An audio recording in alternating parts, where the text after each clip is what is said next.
Hello and welcome to this assessment feedback workshop.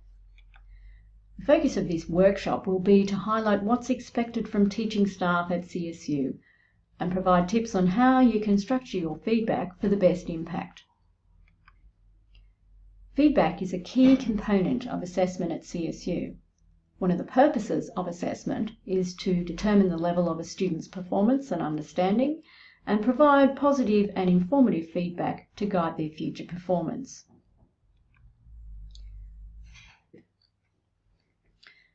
So what is expected at CSU? Well, staff have a responsibility to provide relevant feedback on all items of assessment. We need to ensure that feedback is timely, informative, and supportive. We need to highlight what the students did well, what they need to work on to improve. We need to justify the marks against assessment criteria and standards, and importantly, refer the relevant students to the appropriate academic and support services if this is what is required.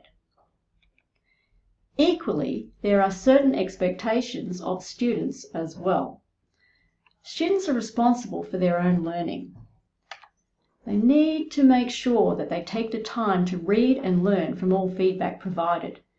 And they also need to obtain assistance if this has been highlighted to them that academic support or other support is needed.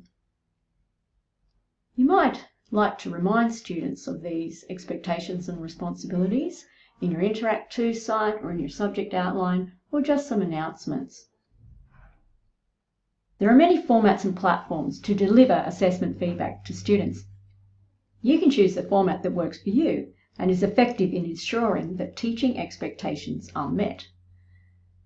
Some common and effective platforms used at CSU are Norfolk, podcasts, group and executive feedback, delivered in announcements in I2. So now I'm just going to go through the 7 pointers that can help you structure your feedback. And this comes from some work by Henderson and Phillips.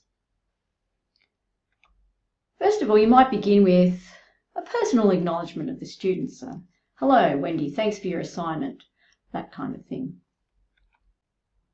We then might want to recognise and value the student's personal circumstances. For instance, I can see progression in your ideas, or I know this is a busy time and I really appreciate you getting your work in on time, that kind of thing. This third point is where we zero in on the goal of the feedback and explain what you are going to focus on, the key aspects of the tasks, the things that are integral to the assessment.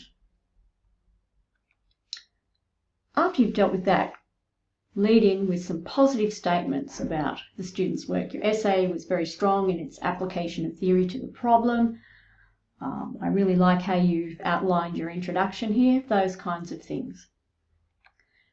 Then we can start to move on areas where the student needs to improve. You might describe context, patterns, and the extent of textual issues. For example, your arguments.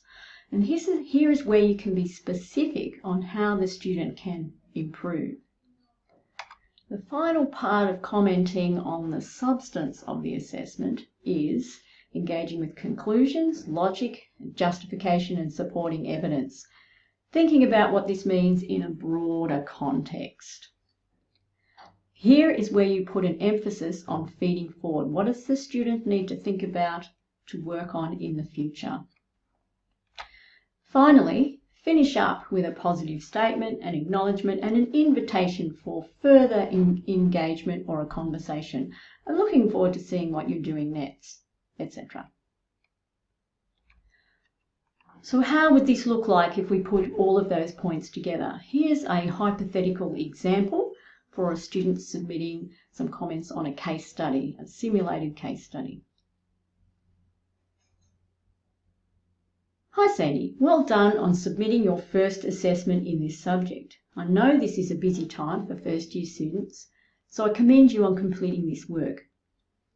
The primary goal of my comments will be to give you feedback on the key aspects of your case study. What I noticed straight away was a clear rationale for the advice you gave your client in your case study. One thing that would improve this work would be the inclusion of a description of your professional practice and how this links to the advice you gave your client. Think about what this means in terms of professional standards and best practice in a clinical setting. Congratulations on the work you've done so far. I'm looking forward to what you do next, and if you would like to have a meeting to talk more about how to incorporate my suggestions, please don't hesitate to call me.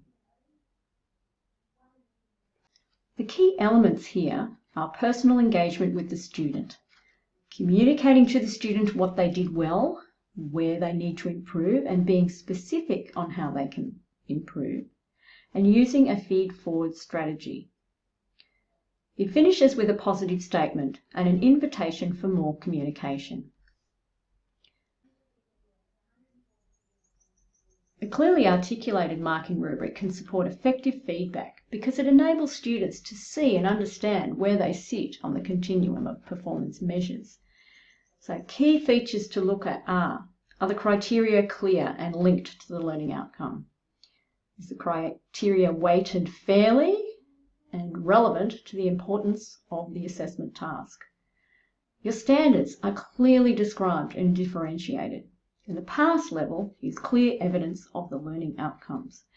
If these things are clear and understandable to the students, they will help guide the improvement in their work. If you want to see a nice example of a marking rubric, you can look at SPH 106 on the subject outlines, or in our example rubric page on the Assessment and Moderation website. If you have questions or need some more help, make sure you contact some of the quality learning and teaching assessment leaders on these links below. Thank you for your attention, and I hope I've given you some nice tips on how you can structure effective feedback to your students.